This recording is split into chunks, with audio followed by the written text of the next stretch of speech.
South Korea and the West appear to be easing up a bit on their preconditions for a resumption of six-party nuclear talks with North Korea.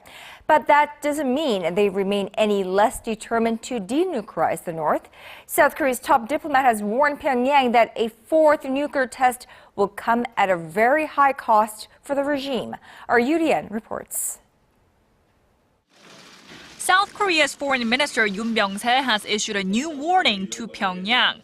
Carry out a fourth nuclear test and pay an unimaginable cost. Speaking at a forum on reunification Thursday, Yoon said that the international community, including China, stands unified and is determined to denuclearize North Korea.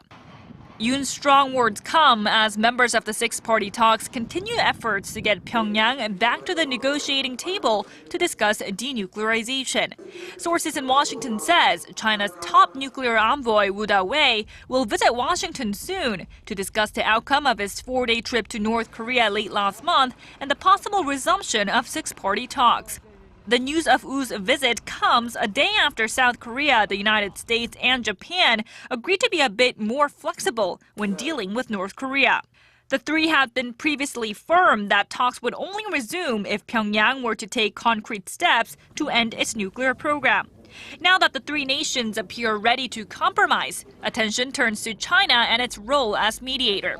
China remains North Korea's biggest ally, and narrowing down the different political interests of involved parties is the biggest factor in a resumption of six-party nuclear talks with the North. The sixth nation also includes Russia. The nuclear talks have been stalled since late 2008 because of Pyongyang's repeated provocations. Yoo Li-an, Arirang News. And South Korea's foreign ministry has just announced that its new chief nuclear envoy will visit Beijing on Friday and Saturday for talks with his Chinese counterpart Woo Li-an. Hwang Jun-guk will arrive home later this Thursday evening from Washington, where he met with his U.S. and Japanese counterparts.